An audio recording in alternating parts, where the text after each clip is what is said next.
territoire de l'Aisne est traversé à la fois par la Nationale 2 et aussi par une voie ferrée importante qui dessert tout le nord de l'Aisne, qui est la voie ferrée qui passe par Villers-Cotterêts notamment.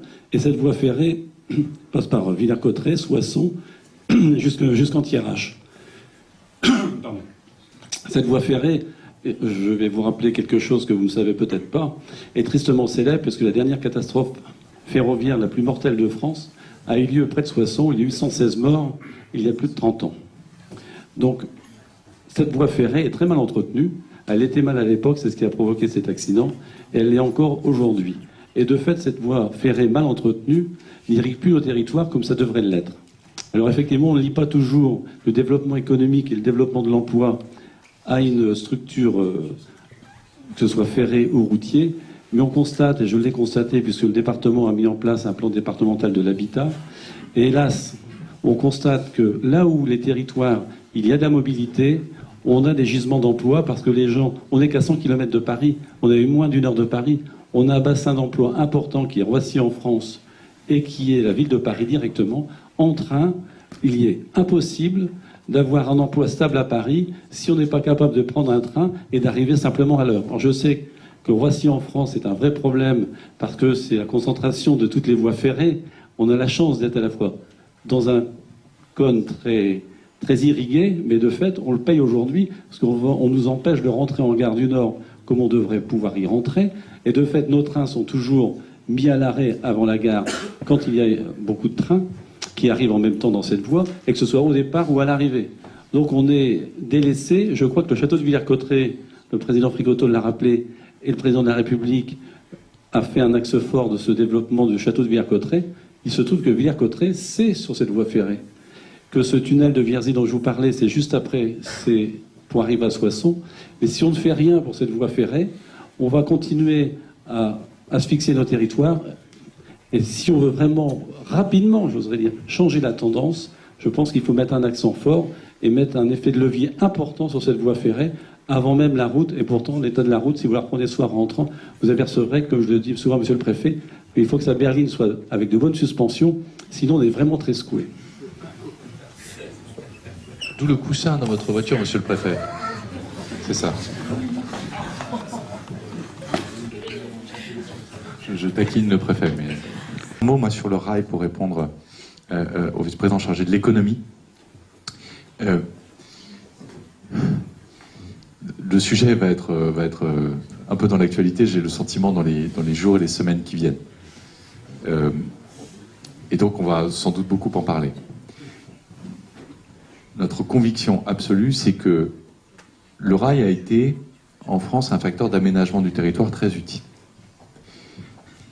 Et qu'aujourd'hui, il est formidable de pouvoir faire Paris-Lyon en 2 heures, Paris-Lille en 1 heure, Paris-Marseille en 3 heures. Mais qu'il est beaucoup moins formidable que pour les 4 millions, c'est 200 000 Français qui prennent le TGV par jour, c'est 4 200 000 Français qui prennent la SNCF pour aller bosser entre leur domicile et le travail chaque jour, soit 21 fois plus. Si on fait le ratio du montant des investissements sur les grandes lignes versus les petites lignes, je ne suis pas sûr qu'on soit dans un ratio de 1 à 21, où j'ai une légère crainte que ce ratio ne soit pas dans le bon sens. On a beaucoup fait pour les grandes lignes. C'était utile, c'était très bien. On a aussi beaucoup fait pour faire plaisir à des élus qui étaient ravis d'inaugurer des belles gares TGV avec des beaux rubans, la presse et à grands coups de clairon. Je ne suis pas sûr que, pour certaines grandes lignes, elles soient d'une immense utilité. Ce dont je suis certain, c'est qu'on a sous-investi chroniquement dans les petites lignes. Puis j'aime pas bien le thème de petites lignes, parce que quand une ligne ne va pas bien, elle va plutôt vocation à connaître une phase d'attrition qu'une phase de croissance. Et vous avez, dans le nouveau pacte ferroviaire, on ne va pas rentrer sur la gouvernance, le statut des cheminots, enfin on peut y aller si vous voulez, mais ça va prendre du temps, et puis je pense qu'on va beaucoup en parler dans les semaines qui viennent. Mais il y a un sujet qui est à ce stade passé assez inaperçu, c'est que l'État va mettre 36 milliards en 10 ans sur les mobilités du quotidien et donc sur les investissements qui permettent à ces lignes de survivre et de se régénérer et donc de redevenir attractives. C'est 10 millions d'euros par jour pendant 10 ans. C'est 50% de plus que les 10 dernières années. Et ça, c'est absolument indispensable. Et après, on va dire les choses. Moi, j'ai été élu en Bourgogne président de la région Bourgogne à l'époque, François Patria, quand il était président de la région Bourgogne, il y a quelques petites lignes qui connaissent à peine quelques centaines de voyageurs jour, et dont il disait, mais moi, à la région, ça me coûte plus cher que si je mettais un taxi à disposition de ces quelques centaines de voyageurs. Donc ça doit nous interroger. C'est pas dans la discussion, là. Parce que c'est pas de Paris qu'on va décider si telle ligne, elle est bonne ou pas. Et après, je viendrai aux questions de desserte. C'est évidemment pas le bon échelon. C'est pas de Paris qu'on va décider que telle ligne, etc. Ce dont je suis sûr, c'est que le critère n'est pas la question de la rentabilité de la ligne. Parce que vous avez des petites lignes qui, par définition, ne peuvent pas être rentables, mais qui rendent un service à la population et où, surtout, vous n'avez pas de solution alternative. Et donc, voilà, c'est l'essence même d'un service public. C'est que parfois, alors c'est bien quand on arrive à équilibrer, mais parfois, c'est pas rentable, c'est pas grave. C'est pas la fonction qu'on attend du service public. Donc vous avez ce sujet de l'investissement sur le rail du quotidien. Et puis vous avez le sujet des dessertes, de l'accès aux gros hubs de transport que sont d'Île-de-France, vous l'avez mentionné, notamment les gares parisiennes et puis les grandes gares franciliennes. Ça, c'est aussi un sujet qui sera mis sur la table par la direction du groupe, qui va présenter une stratégie avant l'été. C'est-à-dire que là, nous, on travaille sur la gouvernance de l'entreprise. Donc il y a 3 établissements publics.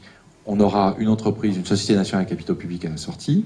On travaille sur le statut, en expliquant que le statut est préservé pour ceux qui sont sous statut cheminot, mais que pour les nouveaux entrants, il va falloir réviser cette manière-là d'embaucher, ce qui est déjà le cas. D'ailleurs, 25% des gens qui sont aujourd'hui embauchés à la SNCF sont hors statut, sont des contractuels de droit privé. Donc c'est déjà possible.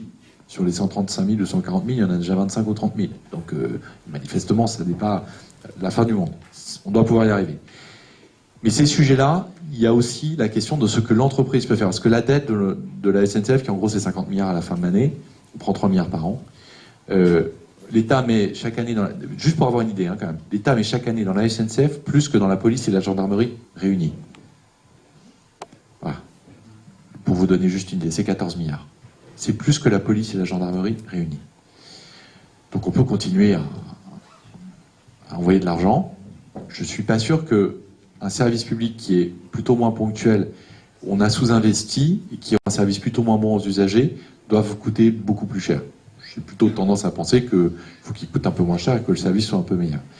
Et ça, c'est aussi le rôle de la SNCF de dire comment est-ce qu'ils vont travailler à ces stratégies industrielles, comment est-ce qu'ils vont travailler leur stratégie de desserte et leur stratégie de mobilité.